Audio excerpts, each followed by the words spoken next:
Savoir parler efficacement devrait être d'utilité publique. C'est vrai que grâce à cela, on peut se faire entendre dans la sphère familiale, dans le couple, dans les démarches de la vie courante, dans son travail, mais aussi dans des discours politiques. Bonjour, je m'appelle Magali Barclay de Chrysalide CFC. J'aide les structures à booster leur évolution au travers de conseils en stratégie de communication, de formation dans le domaine et du pilotage du plan d'action.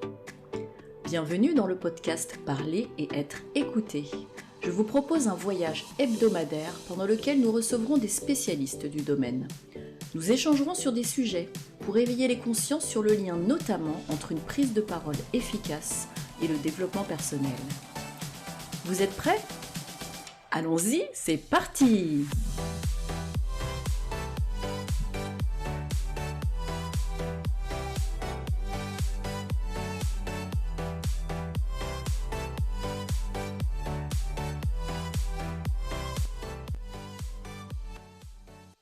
Alors bonjour, je suis ravie aujourd'hui d'accueillir Eric Allard pour ce podcast Parler et être écouté. Donc pour la petite histoire, Eric et moi avons travaillé ensemble. J'étais enseignante pendant quelques années à Amos Business School. C'est une école qui est présente dans toute la France et qui a ouvert à Nantes il y a quelques années. Donc moi en arrivant à Nantes, je connaissais cette école et j'avais envie d'être enseignante dans cette école. Donc j'ai postulé. Et j'ai eu la chance d'avoir Eric comme directeur. Eric, merci. Merci à toi d'être ici. Merci d'avoir répondu présent. Bonjour Magali, merci à toi pour cette invitation. Et comme tu l'as dit, en effet, on se connaît depuis quelques années maintenant, au départ chez Amos. Tout à fait. Alors du coup, je vais te laisser te présenter pour que les auditeurs voient un petit peu qui tu es, d'où tu viens. Alors, c'est pas un hasard si je suis arrivé chez Amos. En fait, comme tu l'as précisé, c'est une école de commerce spécialisée dans le sport business. Et moi, pendant longtemps, le sport, et plus particulièrement le sport de haut niveau, a été mon quotidien, puisque j'ai d'abord été ce qu'on appelle un sportif de haut niveau en bobsleigh. Donc, à l'époque, j'ai commencé à l'époque des Rasta Rockets, pour ceux qui connaissent le film. Donc, j'ai été athlète pendant une dizaine d'années en équipe de France. Et ensuite, comme beaucoup d'anciens sportifs, je me suis tourné vers l'entraînement, vers le coaching, et j'ai managé et dirigé des équipes internationales pendant presque 20 ans. Et c'est vrai qu'en même temps, je faisais des interventions auprès d'entreprises, auprès de managers, auprès d'indépendants sur les liens qui existent entre le monde du sport et le monde de l'entreprise. Comment on peut s'inspirer des sportifs pour être aussi plus performant dans son quotidien professionnel. Et à une époque de ma vie, quand Amos s'est implanté à Nantes en 2017, eh bien, j'ai trouvé ce lien entre le business et le sport. Et moi, j'ai postulé également en tant qu'intervenant, comme toi au début, Magali. Et après une année et demie, on m'a proposé le poste de directeur, puisque l'ancien directeur partait sur un autre campus à Mos. Et j'avais envie de retravailler en équipe, j'étais indépendant. Ce travail d'équipe me manquait, et donc j'ai accepté avec plaisir. C'était il y a 3 ans maintenant. Et plus particulièrement, toi, qu'est-ce qui te relie dans ton quotidien, dans ton activité à la prise de parole en public, du coup ? Alors, il y a deux choses. Alors, la première, c'est que j'ai toujours fait des conférences. C'est-à-dire que même en tant qu'athlète, je le faisais auprès de mes sponsors. C'est-à-dire que les personnes qui me soutenaient, qui finançaient une partie de ma saison, pour les remercier, comme on fait tous les sportifs, on va à la fin d'année chez nos sponsors quand la saison est terminée. Et ça a été mes premières conférences, si on peut parler, mes premiers discours de remerciement où on projette un film, on explique les résultats qu'on a fait, puis on parle devant un auditoire. Donc ça a été les premières et ça m'a bien plu. Ensuite, avec mon préparateur mental, j'intervenais lors de ces séminaires. J'étais un peu la dernière heure où lui aussi venait du monde du sport et il mettait en avant ces liens entre le monde du sport et le monde de l'entreprise. Et du coup, moi, j'intervenais sur la dernière heure pour être l'exemple vivant de ce qu'il enseignait. Et puis, après, j'ai volé de mes propres ailes et c'est comme ça que j'ai commencé à faire mes formations. Donc, forcément, quand on est formateur, on parle en public. Et puis, des conférences où là, on est un peu plus descendant. On va traiter un sujet en particulier. Et puis, en tant qu'acteur chez Amos, on a aussi cette ce besoin de présenter des choses lors de réunions de rentrée, lors de choses comme ça. Et donc, à ce moment-là, ben, c'est vrai que plus on arrive à parler en public d'une manière fluide et efficace, et plus on arrive à faire passer son message. Donc on peut considérer qu'en fait ce besoin, cette envie de parler en public, tu l'as eu alors que c'était pas ton activité professionnelle. Parce que tu m'as dit que tu as commencé et que très vite tu as fait des conférences. Est-ce que tu as identifié toi d'où t'est venue cette envie, ce goût? Parce qu'effectivement, il y en a certains qui aiment, qui osent, et puis d'autres on doit vraiment les pousser. Donc de ce que tu dis, ça a l'air d'être venu assez tôt, assez naturellement. Alors, en fait, je me suis rendu compte, alors quand je suis passé d'athlète à entraîneur, c'était pas voulu. C'est-à-dire que c'est une blessure qui a mis fin à ma carrière d'athlète. Et je suis passé entraîneur, coach. On m'a proposé au niveau des jeunes de l'équipe de France. Et je me suis dit, bon, bah, c'est un moyen de rester dans ce monde que j'aime bien. Mais c'était pas ma volonté. Et assez vite, en fait, je me suis rendu compte que je pense intérieurement, j'étais plus fait pour être entraîneur, manager, que pour être athlète. Même si j'ai eu une certaine carrière en tant que sportif, il y a des choses qui étaient compliquées de faire pour moi en tant qu'athlète, qui étaient naturelles en tant que coach, en tant qu'entraîneur. Et en fait, c'est cette envie d'aider les autres à atteindre leurs limites, à dépasser leurs limites. Et du coup, ben, on a besoin de communiquer quand on veut faire ça. Et tout naturellement, ben, j'ai eu cette envie de communiquer. Je me suis formé pour communiquer d'une meilleure façon. Et ben, tout de suite, c'est devenu un peu plus naturel. Donc, c'est vrai que ça a été assez naturel pour moi de parler et de assez vite faire des conférences et de mener des réunions comme ça. Oui, c'est intéressant ce que tu dis. Parce que bon, tu sais, je viens aussi du monde du sport, du coup, moi, du monde du tennis, où je jouais en compétition. Et en travaillant dans ce domaine-là, effectivement, on avait des athlètes, voilà, athlètes qui étaient vraiment dans leur domaine. Et puis ceux qui très vite déviaient ou partaient vers la pédagogie. Et du coup, bah, donner aux autres et puis devenir directeur d'Amos, j'ai l'impression que, bah oui, il y a vraiment un grand lien de devoir avoir envie de donner, de transmettre et au travers de la pédagogie. Donc ça se relie très très bien. Alors justement, pour continuer sur ce que tu viens de dire, tu as participé, tu as eu la chance de participer à un TEDx, parce que j'ai vu. Donc moi je trouve que c'est vraiment une belle école. On a la chance de voir des orateurs bah, du coup de qualité. Est-ce que tu pourrais du coup nous partager comment est-ce que ça s'est passé du coup le modèle TEDx, et comment est-ce que tu es arrivé à faire cette belle conférence? Alors oui, c'est vrai que le TEDx est une expérience extraordinaire et qui a été plus dure que ce que je croyais. Quand j'ai fait mon TEDx, c'était à l'école centrale à Nantes en 2018. J'avais déjà fait beaucoup de conférences. Et en fait, le système du TEDx, vous avez 18 minutes pour décliner un thème, et c'est pas facile en fait de réduire. On a envie de dire beaucoup de choses. Alors le piège, ça serait de parler plus vite pour dire plus de choses, mais on peut pas. Et d'un autre côté, c'est vrai que ma conférence principale, elle était assez rodée, celle que je voulais mettre sur le TEDx, qui tourne autour de justement de la motivation et comment on s'inspire des sportifs pour son quotidien personnel, qu'il soit professionnel ou familial. Hein. Et en fait, j'avais tellement cette conférence en tête que j'ai eu du mal à me dire, bah, il y a des choses que je peux enlever. Et du coup, le vrai travail que j'ai eu à faire, c'est de me dire, ben, faire le deuil de certaines informations, tout en gardant le rythme d'une conférence qui fonctionne. C'est-à-dire que pour garder l'attention des spectateurs, il faut aussi créer de l'interactivité. Et à ce moment-là, ben, l'interactivité, forcément, il y a un moment où on donne la main au spectateur et on ne sait pas quand est-ce qu'on va la reprendre exactement. Et du coup, il fallait que je gère tout ça. Donc, ça a été une période intéressante, plus difficile que ce que je croyais, comme j'ai dit au départ, mais qui finalement m'a aidé puisque ça a remis en cause certaines choses, ça m'a permis de retravailler certains aspects de ma conférence. Et je pense que les conférences d'après ont été du coup meilleures, les conférences dites normales.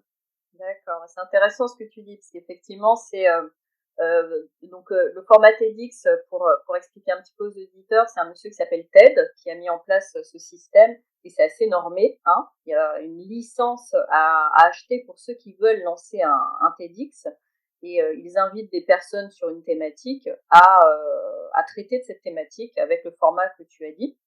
Mais du coup, de ce que tu as dit, tu as dû sortir de ta zone de confort parce que tu étais vraiment sur quelque chose que tu connaissais, qui était rodé, et il semblerait que ça t'ait apporté quand même des choses. Donc voilà, sortir de sa zone de confort, ça peut être intéressant.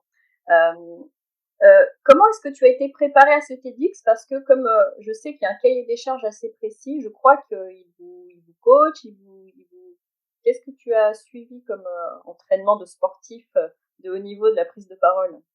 Alors, l'avantage que j'avais par rapport à d'autres orateurs de TEDx, c'est que être conférencier, c'était une partie de mon métier. Donc, il y a des codes de la conférence que je possédais. Alors, je ne dis pas que je les possède tous, hein, mais j'avais déjà parlé devant un auditoire. J'avais déjà certains codes en termes de placement, de déplacement, euh, du regard, par exemple. Hein, regarder tout l'auditoire.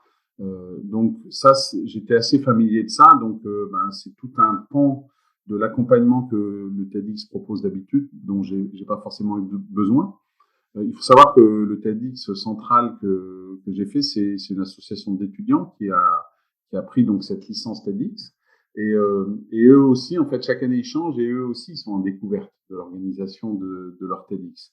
C'est pas comme un TEDx dans une ville où c'est une association qui, année après année, les mêmes organisateurs, là, toutes les années, ça change. C'est une association d'étudiants, donc eux aussi sont dans cette découverte de qu'est-ce qu'on met comme décor, où on fait ça, comment on filme.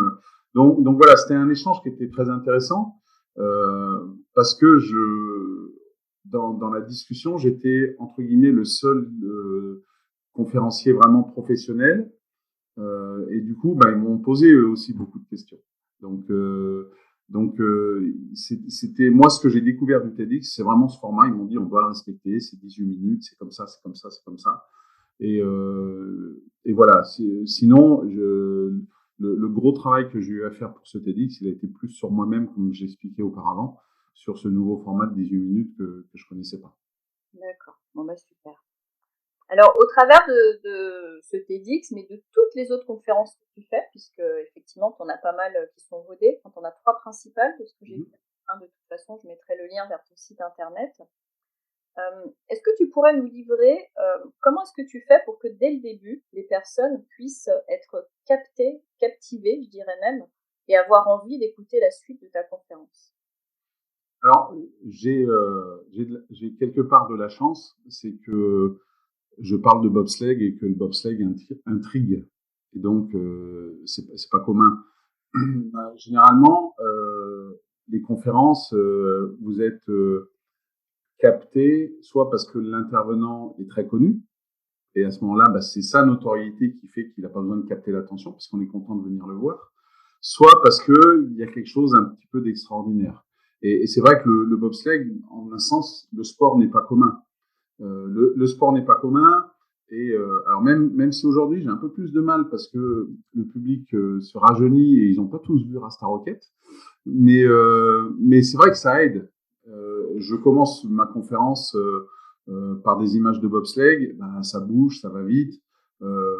Aujourd'hui, je vais pas trahir un secret, mais la première vidéo que je montre, c'est la vidéo des derniers Jeux Olympiques où en fait, en bob à deux masculin, il y a un équipage allemand et un équipage canadien qui font ex-aequo et qui se partagent la médaille d'or. C'est-à-dire que dans un sport où tout se joue au centième, où c'est à peu près c'est 4 manches, donc ça fait un peu moins de 4 minutes de course au total, eh bien, deux équipages, et puis d'un côté la rigueur germanique, parce que dans le bobsleigh, c'est vraiment la rigueur germanique, et de l'autre côté, un équipage canadien qui est plutôt un peu mentalité américaine, everything is possible. Deux choses totalement différentes qui, au final, arrivent au même endroit, au même point, et ont le même résultat. Et du coup, je lance avec ça, donc ça tout de suite, ça intrigue. Et je leur dis, vous voyez, en fait, il y a plusieurs moyens pour gagner et vous pouvez vous inspirer des autres, mais vous pouvez aussi trouver votre propre méthode pour gagner. Et je vais vous expliquer comment on arrive à faire gagner en termes sportifs, puisque 4 ans auparavant, donc en 2014, j'étais manager de l'équipe suisse, j'étais head coach de l'équipe suisse et c'est nous qui avions gagné ce titre olympique. Alors quand je dis nous, c'est l'équipe, parce que les champions olympiques restent les athlètes et je ne suis pas champion olympique, j'étais juste le coach de champion olympique. Donc je partage cette expérience et tout de suite, c'est vrai que ça facilite le contact, ça facilite comment la captation de l'attention du public. Donc j'ai cette chance-là et j'en profite, faut le dire. Et ça me facilite grandement la tâche. Mais c'est vrai que c'est vraiment un point à avoir, c'est cette captation de l'auditoire, c'est lui poser la première question qui lui fait dire, ben voilà, qu'est-ce que vous pensez de ça? Quel est votre avis? Qu'est-ce que vous aimeriez savoir? Eh bien, moi, je vais vous donner une piste de réflexion.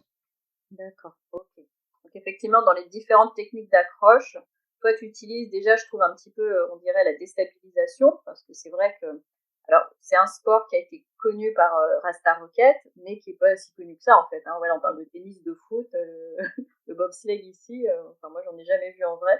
Donc ça, c'est intéressant, ça déstabilise. Tu questionnes les personnes sur qu'est-ce qu'ils auraient envie de connaître, et puis, effectivement, la personne curieuse a envie d'en savoir plus. Donc, effectivement, c'est une très bonne technique d'accroche.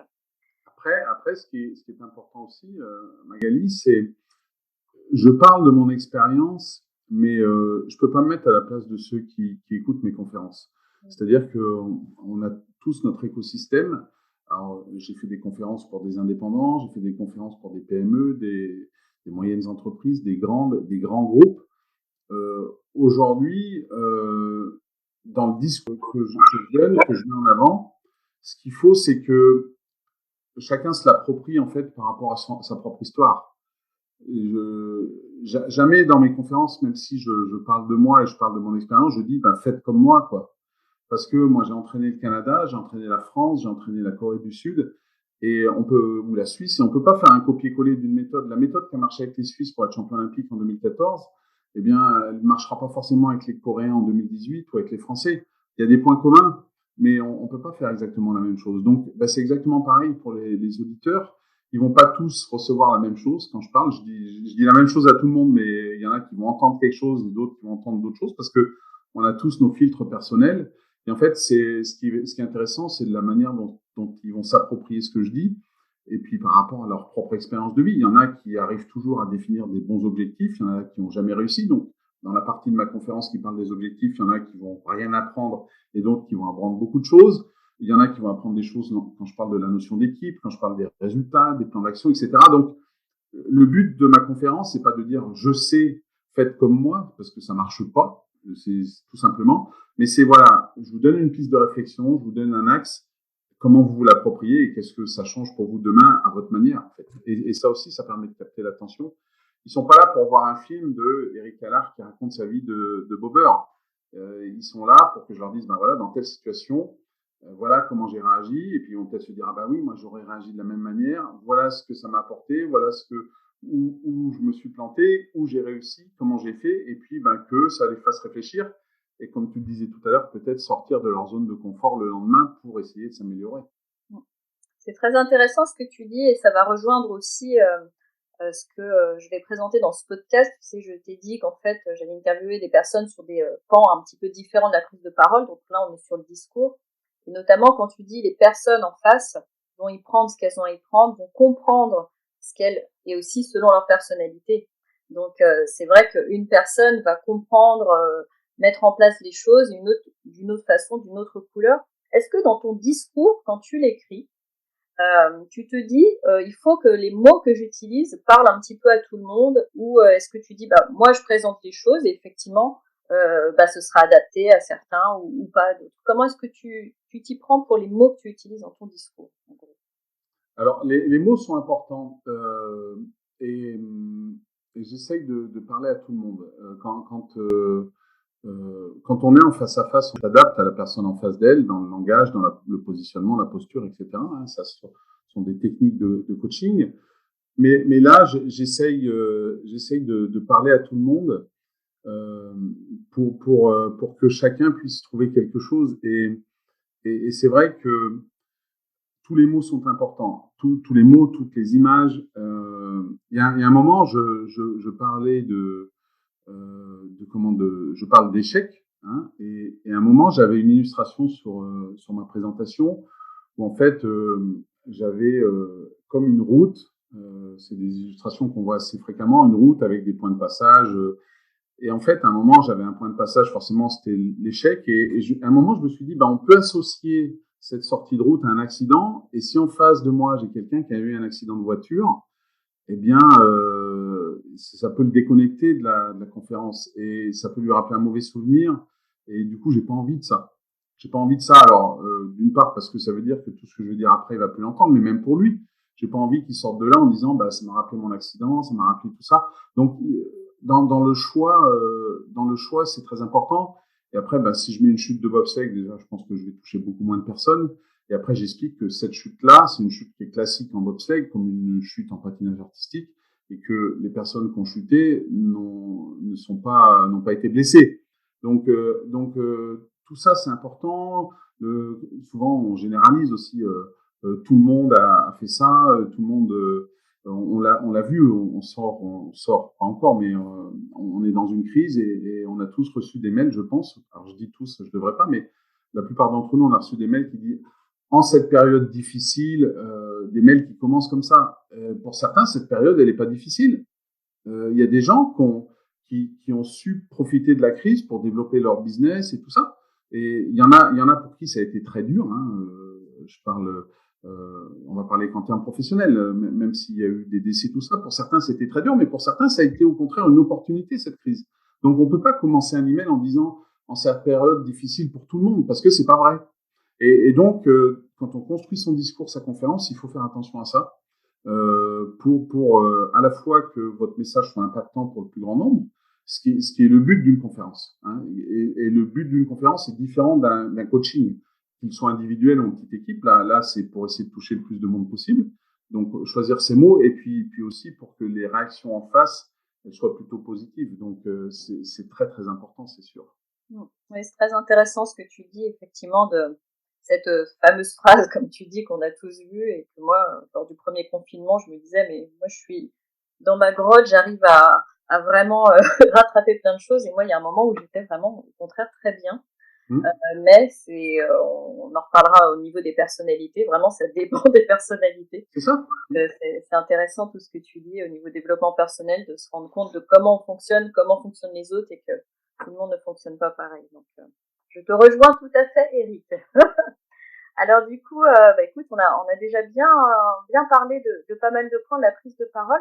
Est-ce que tu aurais des citations, des livres, des choses qui t'ont aidé, toi, puisque tu t'es au fur et à mesure aussi formé, tu as aussi progressé. Qu'est-ce que tu nous livrerais qui t'aurait aidé dans ce domaine-là? Alors, il y a deux citations qui me viennent à l'esprit. La première, c'est d'un ami à moi qui s'appelle Vincent Delourmel, qui est rennais, qui est un magicien qui fait également des conférences, un spécialiste de la mémoire et qui m'a souvent dit fait est mieux que parfait. C'est-à-dire que on attend toujours la perfection pour se lancer dans certains cas et la perfection, même si on doit la rechercher, je ne sais pas si elle est atteignable. Et on peut gagner des médailles olympiques sans être parfait. Et il ne faut pas que ce soit un frein parce que quand on fait des conférences, il nous manque un micro, il nous manque une image, il nous manque voilà. Donc il y a un moment, peut-être que le son de ce podcast aujourd'hui sur la première, il n'est pas très bon, mais voilà, c'est le premier épisode peut-être d'une longue série. Et puis voilà, on bâtit comme ça, on apprend de ses erreurs et on s'améliore. Et la deuxième, c'est une citation d'Abraham Lincoln qui dit « Si j'avais 8 heures pour abattre un arbre, je passerais 6 heures à aiguiser ma hache. » Et la préparation est primordiale pour moi dans tout. Quand on parle d'un cycle olympique, c'est 4 ans. Je ne vais pas dire que c'est 4 ans de préparation parce que il y a des échéances qui sont importantes, comme des championnats d'Europe, des championnats du monde, etc. Et qu'il faut que ce soit des échéances fortes pour qu'on puisse voir les progrès qu'on a fait, qu'on puisse valider des axes de travail. Mais souvent, surtout quand l'objectif est motivant et nous plaît, on a tendance à passer à l'action sans être préparé parce qu'on dit « Ouais, là, j'ai vraiment envie et je m'y mets et je fais ci, je fais ça. » Et si on n'est pas prêt au premier écueil, on va se dire ouais mais c'est trop dur finalement et j'y arriverai pas. Et pour moi la préparation est essentielle. Si on parle de conférences, de discours, eh bien plus vous serez préparé, plus vous serez à l'aise quand vous arriverez sur scène et plus vous avez des chances de réussir. Et certes, on peut faire confiance à son improvisation, à son talent, mais on n'est jamais à l'abri qu'en face il y ait une interaction de quelque chose qui marche pas, un micro qui marche pas, ou quelqu'un dans la salle qui réagisse d'une manière dont on n'avait pas prévu, qui nous déstabilise. Et si notre plan d'action pour la suite il n'est pas bien ficelé, il n'est pas bien connu, et qu'on a des doutes, eh bien ça peut nous faire perdre nos moyens. Donc comme pour une descente de bob, une descente de bob ça dure 1 minute à peu près. Il fallait pas qu'on ait des doutes, sinon soit on faisait un mauvais résultat, soit on avait une chute à un virage. Et voilà, il fallait vraiment se préparer pour cette minute. Ben là, c'est pareil, que ce soit 1 heure, une semaine, un mois, le principe reste le même. Axer vraiment une grande partie de son temps sur la préparation, et ça pour moi c'est primordial. Je rigole en même temps que je t'entends parler parce que en fait je me revois, tu sais, j'ai des étudiants à l'IUT que je forme sur la prise de parole et c'est l'un des passages que je leur répète le plus parce que la plupart du temps c'est non mais moi je suis meilleure en improvisation et exactement ce que tu dis, je partage à 100%.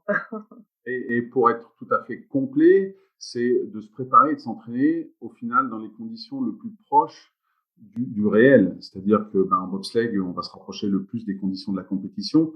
Là, aujourd'hui, quand je suis directeur du campus et que je parle à mes étudiants de Master 2 qui vont faire leur soutenance, je leur dis, quand vous répétez votre soutenance, c'est pas assis dans votre canapé, votre ordinateur sous les genoux avec Netflix en fond d'écran. C'est vous êtes debout, vous projetez votre présentation sur la télé, vous êtes à côté de la télé et dans le canapé, vous avez 2-3 spectateurs et vous parlez pour de vrai avec des mots, pas dans votre tête parce que la rythmique n'est pas la même, les sons, les mots, ils sonnent pas pareil.